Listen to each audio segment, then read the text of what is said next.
What's going on, friends? Harley-Davidson has hired a new CEO, and this comes in the wake of Harley-Davidson rolling back their DEI initiatives, which never existed and that were your fault for not accepting or agreeing with.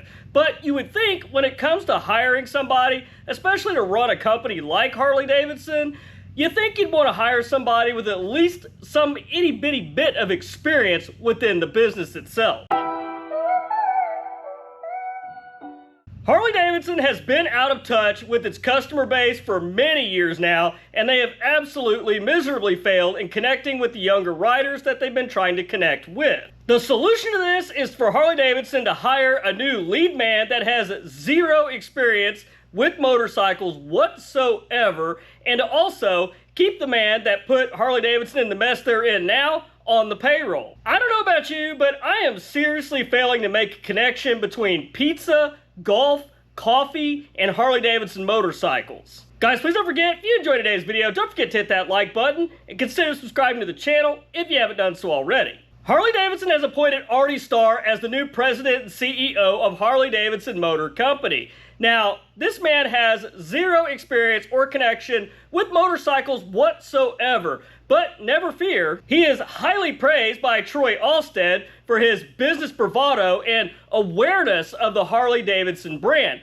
Now, mind you, Troy comes to us from Starbucks. That sounds like a hope and a prayer from old Troy, who's basically been presiding director of Harley-Davidson during this entire decline and this big mess leading up to what we're in now. And get this, he's going to be your next chairman of the board. Talk about failing up the corporate ladder. Meanwhile, they're going to keep Shoeman, that was the driving force of the decline of Harley-Davidson here in recent years, as a senior advisor to the president and CEO, which is Pizza and Golf Man. That's right, Artie Starr is the current CEO of Top Golf. Well, until October 1st anyhow. But prior to that, he was a global CEO for Pizza Hut. This is the man that is going to lead Harley-Davidson as they reposition themselves globally and culturally in the future with Shoeman as his senior advisor. Artie Starr has allegedly done wonders for Top Golf and Pizza Hut, and Jochen Zeitz did wonders for Puma and brought them back from the brink of destruction. And those are all well and good things, but what is the one common denominator here with both of these guys that have, one of them's getting ready to lead Harley-Davidson and one of them's driven Harley-Davidson into the ground? What's the one common denominator here? Neither of these guys know anything about motorcycles. One learned the hard way, one's fixing to learn the hard way, that you just don't throw crap out there and tell Harley-Davidson customers what they're going to like. It just doesn't work that way. Just a quick snapshot of the top management at Harley-Davidson reveals something really disturbing.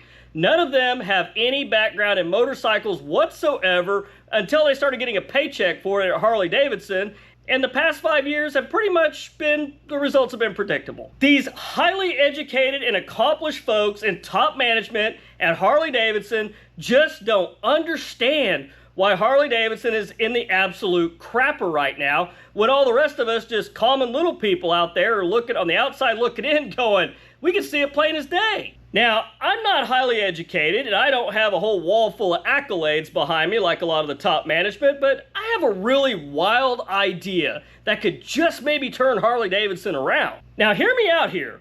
What if Harley-Davidson hired some top-level executives that actually have experience and have been in the power sports business for years, or at least have had anything to do with the product that Harley-Davidson sells, even remotely closely related in their past work history? You would think with all their degrees and accolades on the wall, the top folks at Harley-Davidson would be able to see that. Because, I mean, obviously, Harley-Davidson is a lot different than pizza, golf, coffee, and shoes. Now, I understand we might need these highly educated folks at the top to handle the corporate side of things, but they should have people that have been in the power sports industry, in the motorcycle industry, for most of their lives, at least having a heavy hand in a lot of the decisions that are made at Harley-Davidson. Harley-Davidson corporate has basically demonstrated a loose definition of insanity. Keep doing the same thing over and over and over, expecting different results. While I say Harley-Davidson needs folks at the top that are involved in the motorcycle industry,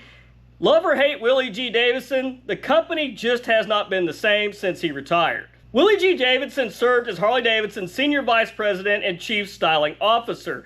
This man not only had experience in the motorcycle industry, and especially with Harley-Davidson, the man was Harley-Davidson. He was out on the ground riding his motorcycle, going to rallies, going to all these different events, talking to people, seeing what was going on out in the real world, and not just making decisions based on some little samplings that they've taken from certain groups of people and being presented to them and based on trends and this and that. No, Willie G. Davidson was out there on the ground in the real world collecting raw, hard data and bringing it back to the corporate office. Now, once Willie G. Davidson actually retired, that's when Harley-Davidson really started a slow decay of having all the people that had been in the business for years, that had experience. They basically got outed for highly educated corporate business people that knew nothing about motorcycles other than corporate business. That's all they knew, but knew absolutely nothing about the industry or the culture or anything even related to Harley-Davidson.